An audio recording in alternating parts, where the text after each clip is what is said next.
The Man Who Walked Between the Towers by Mordecai Gerstein.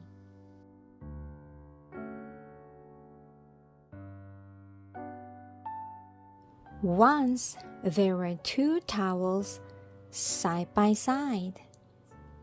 They were each a quarter of a mile high, 1,340 feet.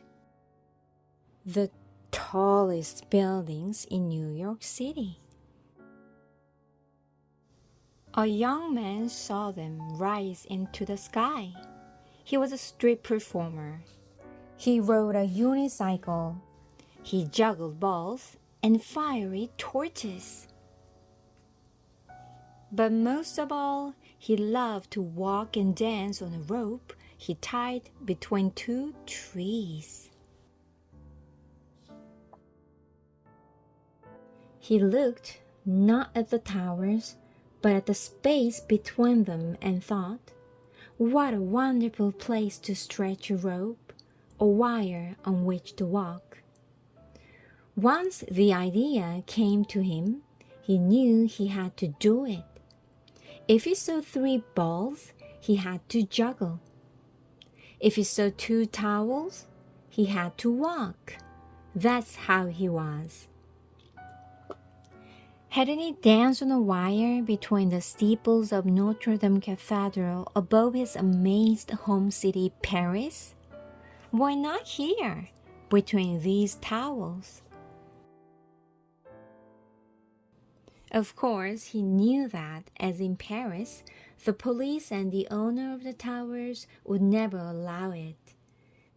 You must be crazy, they would say. You'd fall for sure. And so Philip, that was the young man's name, began a plan to do it secretly.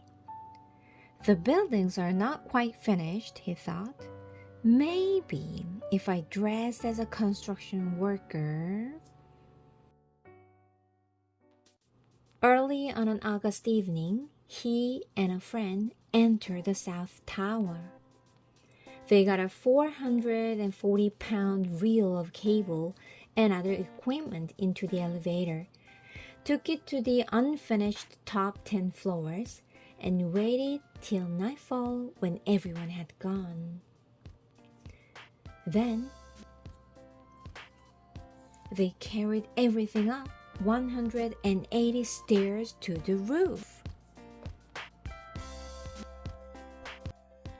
At midnight, on the other tower's roof, 2 more friends tied a thin, strong line to one arrow and shot it across to Philip, 140 feet away. It missed and landed on a ledge 15 feet below the roof.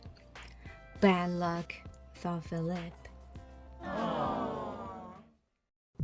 He crawled down to the ledge over the sparkling city and got the arrow. To his line, he tied a stronger line, which his friends pulled back to their tower. To his end of the stronger line, Philip tied the cable on which he would walk. It was 5/8 of an inch thick. His friends pulled the cable over to their towel, but it was so heavy that it slipped from Philip's grip. The cable smooth plummeted toward the street, pulling the friends on the other tower to the very edge. Philip, just in time, secured his end. It took 3 hours to pull the cable back up. Frantically, as the stars faded, they tightened it between the towers. It was past dawn before they were ready. Philip put on his black shirt and tights. He picked up his 28-foot balancing pole. All his life he had worked to be here, to do this. As the rising sun lit up the towers, up he stepped onto the wire.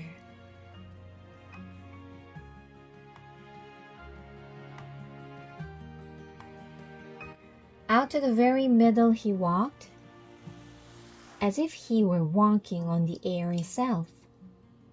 Many winds whirled off from between the towers, and he swayed with them. He could feel the towers breathing. He was not afraid. He felt alone and happy and absolutely free.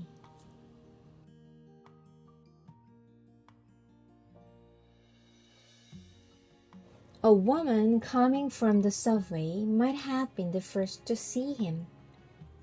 "Oh, look! Someone walking on a wire between the towers!" Everyone stopped and looked up.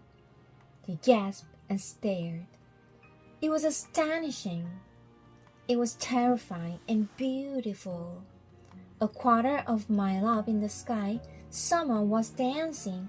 Police saw it too.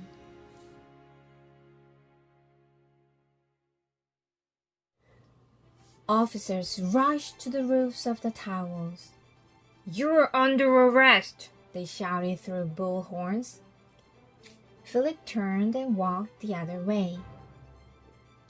Who would come and get him? For almost an hour, back and forth, he walked, danced, ran, and knelt in a salute upon the wire. He even lay down to rest. The city and harbor spread beneath him. The sky surrounded him. Seagulls flew under and over. As long as he stayed on the wire, he was free. When he felt completely satisfied, he walked back to the roof and held out his wrists for the handcuffs. They brought him to court.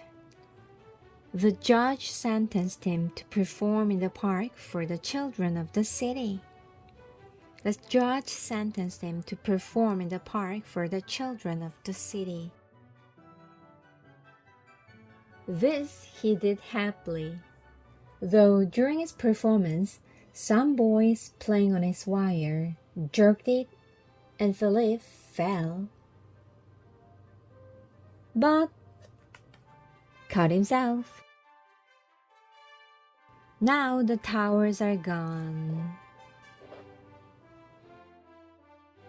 but in memory, as if imprinted on the sky, the towers are still there. And part of the memory is the joyful morning, August 7th, 1974, when Philip walked between them in the air.